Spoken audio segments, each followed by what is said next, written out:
নমস্কার দর্শক বন্ধু, সকলকে স্বাগত জানাই রক্তিমস ব্লগে। আজ চলে গিয়েছিলাম আমার মামার বাড়ি আসানসোলে। আসানসোলের নিয়ামতপুর অঞ্চলের ধর্মরাজ পুজো প্রতি বছরই বিশেষ নজর কেড়ে থাকে ওই এলাকার মানুষদের কাছে। সেই ধর্মরাজ পুজোর বিশেষ কিছু মুহূর্ত তুলে ধরার চেষ্টা করলাম আমার এই ব্লগ চ্যানেলে। আমি এই মুহূর্তে চলে এসেছি আসানসোলে। আসানসোল থেকে 7 কিলোমিটার দূরে একটি মকরসল রয়েছে, যার নাম হচ্ছে নিয়ামতপুর। কুলটি পৌরসভার অন্তর্গত এই নিয়ামতপুরে আমি এই মুহূর্তে রয়েছি। এখানে ধর্মরাজ পুজো কিন্তু অত্যন্তই আবেগের সঙ্গে, ঐতিহ্যের সঙ্গে পালন করে থাকে এখানকার বাসিন্দারা। সেই ধর্মরাজ পুজো দেখবার জন্য আমি আমার মামার বাড়ি অর্থাৎ আমার মাতুকালয়ে এসে উপস্থিত হয়েছি। পিছনে যে মন্দিরটি দেখতে পাচ্ছেন, এই মন্দিরেই আজ রয়েছে ধর্মরাজ পুজো। মধ্যযুগে বঙ্গদেশে প্রচলন হয়েছিল ধর্মরাজ পুজো। এই ধর্মরাজ পুজো অনার্য সংস্কৃতির একটি অন্যতম নিদর্শন। ধর্মরাজ পুজো বিশেষত ধর্ম ঠাকুর অর্থাৎ শিব ঠাকুর, মহাকাল বা যমরাজের প্রতীকী রূপ বলে মনে করা হয়। এখানকার ধর্মরাজ পুজোয় বিশেষ কিছু নিয়ম রয়েছে। সেই নিয়মগুলি হচ্ছে লোটন দেওয়া। ভক্ত যে সমস্ত বা সন্ন্যাসী যারা হয় তারা লোটন দেয় পুকুরে স্নান করে আসার পর। কিছু ভক্তরা তারা বান ফোড়ে। সেই সমস্ত কিছু আমি কিন্তু একেবারে তুলে ধরবো আমার এই ব্লগ চ্যানেলে। তাই দেখবার জন্য অবশ্যই নজর রাখুন রক্তিমস ব্লগে।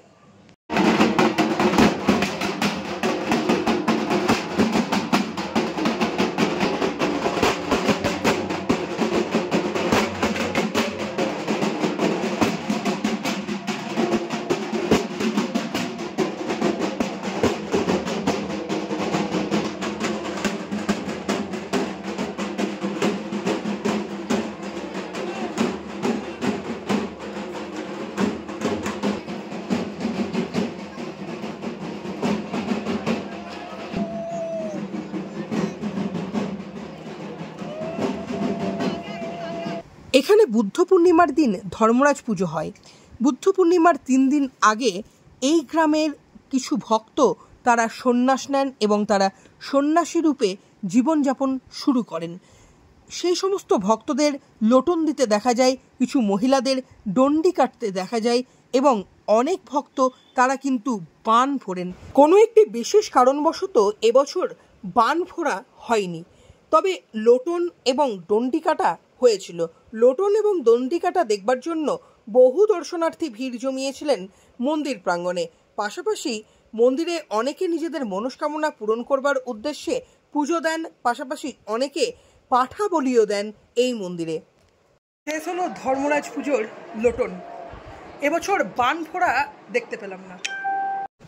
লোটন এবং ডন্ডি কাটার পর শুরু হয় ধর্মরাজ পুজো। ধর্মরাজ পুজো শেষ হওয়ার পর ঠাকুরের মাথার থেকে ফুল পড়ার একটি রীতি রয়েছে। সেই রীতি সম্পূর্ণ হতেই একেবারে মুক্তোর ডালা স্নানের উদ্দেশ্যে বেরিয়ে যান ভক্তরা।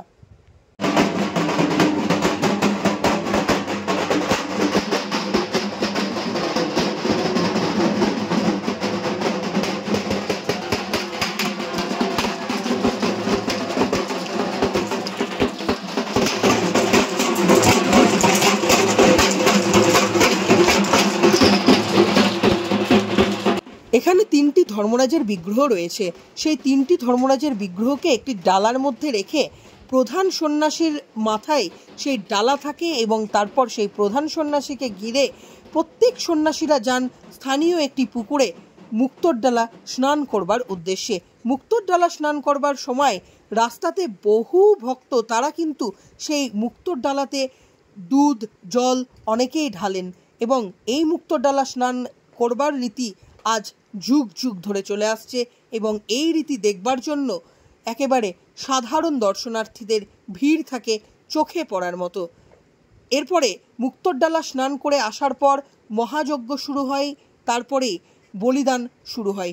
বলিদান শেষে সেদিনকার মতো রীতি অর্থাৎ পুজো শেষ এবং পরের দিনের জন্য প্রস্তুত হন ভক্তরা।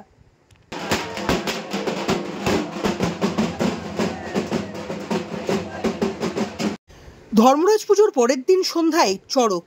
সেদিন সন্ন্যাসীরা অনেকেই শিব, পার্বতী এবং নানাবিধ পৌরাণিক চরিত্রের অবলম্বনে সেজে আসেন এবং তারা কিছুক্ষণ সেখানে নাচানাচি করেন। পাশাপাশি একজন প্রধান ভক্ত রয়েছে।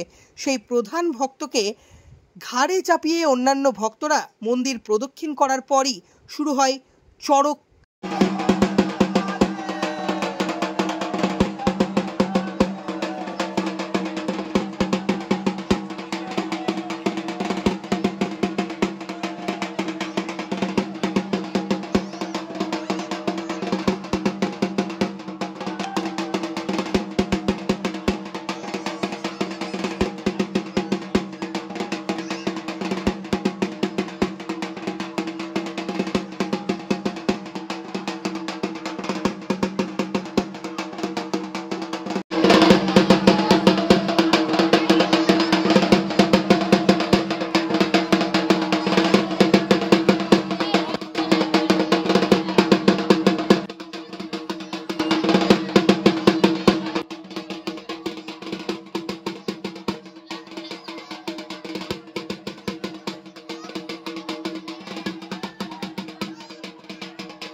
আড়াই পাক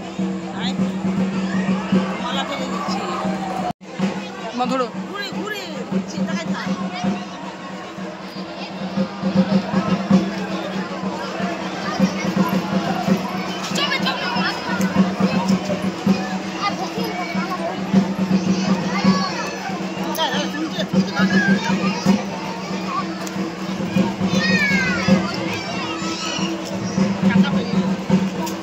বাতাসা নিচে থেকে নিয়ে উঠতে চলে যাচ্ছে।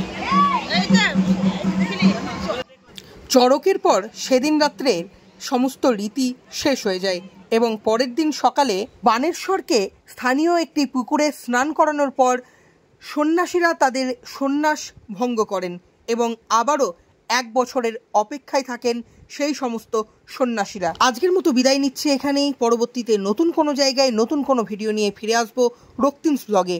এই ভিডিওটি ভালো লেগে থাকলে ভিডিওটি লাইক কমেন্ট শেয়ার করতে ভুলবেন না। পাশাপাশি আমার চ্যানেলে যদি নতুন হয়ে থাকেন তাহলে ইউটিউবে সাবস্ক্রাইব এবং ফেসবুকে ফলো করতে ভুলবেন না।